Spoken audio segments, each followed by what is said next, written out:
салому дуруди бепоён ба кулли мухлисони барномаи дар шабакаҳои иҷтимоӣ. Фирдавси Хурсанд топ хабарҳои варзиширо мегӯяд. Сар мекунем. бозии дастаҳои Реал Мадрид ва Арсенал он гунаи интизораш будем ҳамон хел баргузор шуд. Аммо як суол, дишаб Арсенал муқобили Реал бозӣ дошт ё Барселона?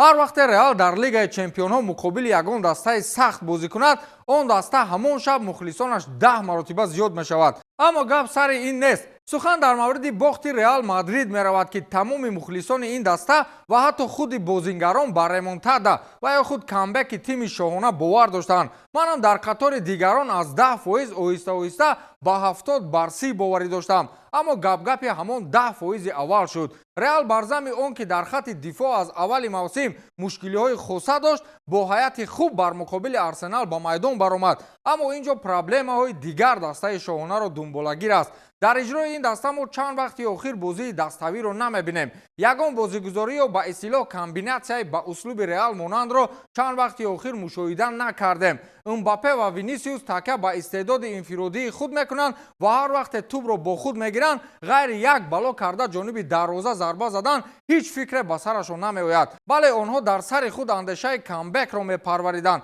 ва ба ин 50 не 100% боварӣ доштанд. бозӣ сар шуду ҳама якҷо ба пеш медавиданд, вале дар хатти ҳамла онҳо ягон нақшаи махсус надоштанд. ёд доред Юрген Клоп чӣ гуна бар муқобили Барселона нақша гузошта буд? аз ҷониби Карло Анчелоти ягон тағйирот дар бозигузориҳои Реал барои камбек набуд. фақат тӯбро гирифта оташ. дар расонаҳои варзишии ҷаҳонӣ ҳоло фаъолияти Карло Анчелоти танқид карда мешавад. онҳо мегӯянд мутахассиси итолиёвӣ дар Реал бо услуби нодуруст кор мебарад. масалан, барои Реал ирсолҳои баланд ба дохили ҷаримагоҳ чӣ лозим аст? кӣ метавонад бо сар тӯбро дохили дарвоза кунад? Бензема, Криштиану Роналду, Хоселу? кӣ? магар Родриго ва Килиан Мбаппею Винисиус қодиранд бо ҳамин қадр бас ирсолҳои ҳавоиро бо сар дохили тӯри дарвоза намоянд?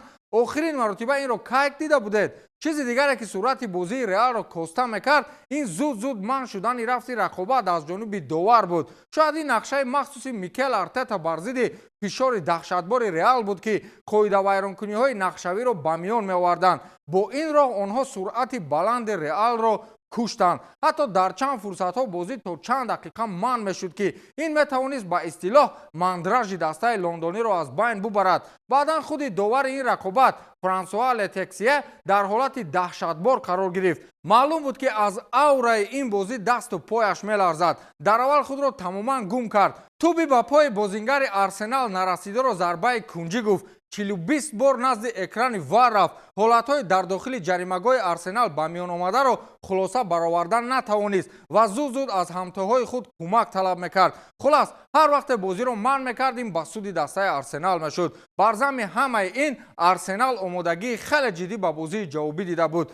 дар хатти дифоъ устуворона бозӣ мекарданд ва дар хатти пеш Букайо Сака ба танҳоӣ бозингарони Реалро ба қафо бармегардонид. ин буд ки ғайри як иштибоҳи дифоъгари Арсенал дигар барои Реал ягон имконияти голзанӣ набуд. аммо барои Арсенал дер имкониятҳои голзанӣ ба вуҷуд меомаду ҳалол ба вуҷуд меомад. онҳо тавонистанд бо ҳамон бозии устувори худ дар бозии ҷавобӣ ҳам дар Сантьяго Бернабеу 2 гол зананд ва бо ҳисоби бузург дар 2 вохӯрӣ шоҳи Лигаи Чемпионҳоро аз садди роҳи худ берун кунанд. ҳатто бозингарони Реал аз тактикаи пешгирифтаи Карло Анчелоти норозиянд. масалан, Тибо Куртуа баъди бозӣ гуфтааст ки аз оне ки мо бо як бозингар таваҷҷӯҳ мекунем, бояд бозии даставиро ба роҳ монем ки ба андешаи ӯ ман ҳам розӣ ҳастам. ҳоло ки дар хатти пеши дастаи шоҳона барои вазифаи лидериро гирифтан миёни 3-4 нафар баҳс аст, чӣ хел метавонанд нақшаҳои даставиро ба роҳ монанд? хулас бе ягон баҳона дастаи Арсенал бо дилхоҳ омори футболӣ имсол аз Реал Мадрид зур баромад. акнун онҳо баъди 17 сол дар марҳилаи нимниҳоии Лигаи Чемпионҳо қарор доранд.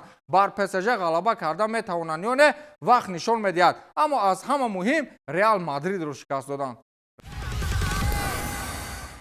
сӯи дигар бозии зеботарини Интер ва Бавария зери сояи бозии берангу нури Арсеналу Реал монд. Бавария низ мисли Реал ягон сюрприз надошт. ҳар ду голи дастаи Интер аз зарбаи кунҷӣ ворид шуд. Бавария ҳам ҳарчанд аввалин шуда ҳисобро кушоданд, вале аз ҷониби бозингарони Интер оҳиста оҳиста ба қавле маҳкам гардиданд. Тюран ва Лаутаро Мартинес дар хатти дифои Бавария Ким ва Эрик Дайерро гӯё ки таҳқир мекарданд, ҳатто бештар аз бозии аввал. бо шарофати муборизаи муваффақ байни Маркус Тюран ва Лаутаро Мартинес, Интер нисбат ба як ҳафта пештар бештар ҳамла мекард. Байни Тюран ва Лаутаро ягон бозии ҷодугарӣ ба монанди голи аввал дар Альянс Арена набуд, аммо ҳардуи онҳо кафолат доданд ки онҳо мунтазам бо ҳимоятгарони марказии Бавария аз ҳимоя озод мешуданд. ин буд ки муқобили тактикаи то ҳол нофаҳмои Венсан Компани дастаи Интер нақшаҳои махсус дошт ва бозии роҳаттар аз дилхоҳ бозии мавсими худро ба роҳ монд. ҳарчанд ҳисоби бозӣ торуморӣ набуд,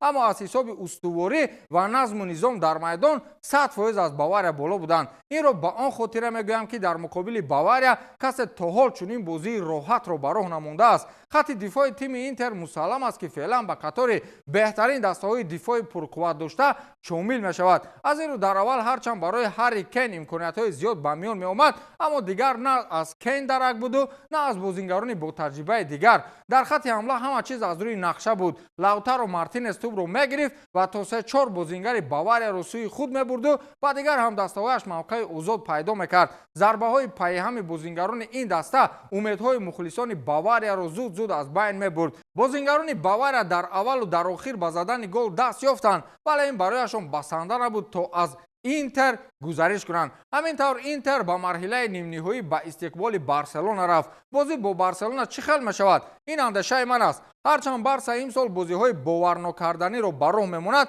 вале онҳоро бозии хеле мушкил интизор аст. бозингарони ҷавони бетаҷриба зиёд дорад ва Интер дар қиёс бо онҳо таҷрибаи калон дар евроҷомҳоро доранд. дуюме ки чанд рӯзи охир бо сабаби хастагии зиёд ва мубориза бурдан дар ду фронт Барселона андаке хаста ба назар мерасад. ин дар бозӣ муқобили Барусия ва Леганес баръало мушоҳида шуд. аз ин рӯ бозӣ бар муқобили Интер барояшон саҳлу сода сипарӣ намешавад. Интер бошад ҳоло дар Аврупо аз шумули дастаҳои бемушкил аст ки метавонад барои дилхоҳ даста дардисарсоз бошад. пешгӯии ман ин аст ки Интер ба финал меравад, аммо аз ҳама муҳим ин футбол аст. ҳар чӣ шуданаш мумкин аст. кӣ медонист ки касе не маҳз Арсенал Реалро аз ин мусобиқа берун мекунад. ба ҳамин тамом, то дидор, хайр.